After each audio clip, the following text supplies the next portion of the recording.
We serve an unbelievably blessing God. However, the meaning of some blessings are a little difficult for us to grasp.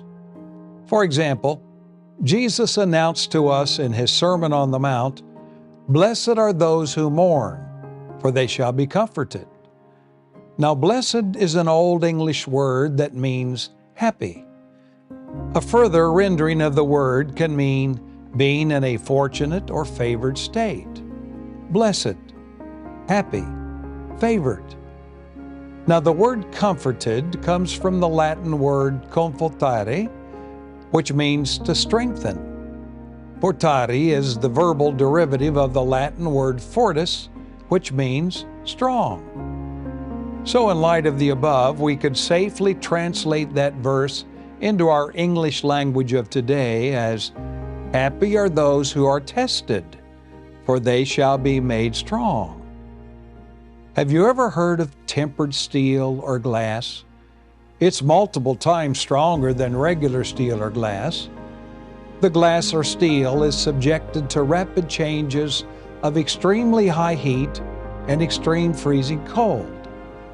The rapid and extreme changes in temperature make the glass and steel super strong.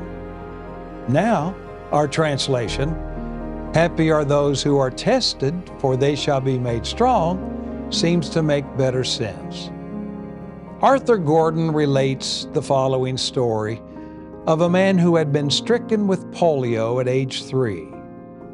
His parents, probably poor and overwhelmed by the Great Depression, had abandoned him at a New York City hospital. Taken in by a foster family, he was sent to stay with their relatives in Georgia when he was 6, in hopes that the warmer climate would improve his condition. What was most beneficial to him, however, was Mom Jean, a poor, elderly woman who took that frail, lost, lonely little boy into her heart. For 6 years, she daily massaged his weakened legs, administered her own hydrotherapy in a nearby creek, and encouraged him spiritually with her stories, songs, and prayers. Gordon continues his story. Night after night, Mom Jean continued the massaging and praying. Then one morning, when I was about 12, she told me she had a surprise.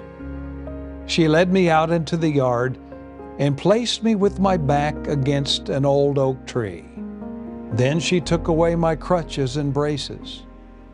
Moving back a dozen paces, she then said the Lord had spoken to her in a dream and that the time had come for me to walk. "So now," said Mom Jean, "I want you to walk to me." Well, my instant reaction was fear. I knew I couldn't walk. I had tried. I shrank back against the solid support of the tree, but Mom Jean continued to urge me on. I burst into tears. I begged. I pleaded. Her voice rose suddenly. "You can walk, son. The Lord has spoken. Now walk to me." She knelt down and held out her arms. And somehow impelled by something stronger than fear, I took a faltering step, and then another, and another, until I reached Mom Jean and fell into her arms, both of us weeping. Within 2 years, I could walk normally, and I never used those crutches again. Now, undoubtedly, the pain from his withered limbs was excruciating with every step that he took. Yet at the end of the walk awaited a kind of joy and blessedness that he had never experienced before. Through the pain, he had achieved a peace and comfort that he longed for, but had never achieved. And so, God beckons to us to walk with Him.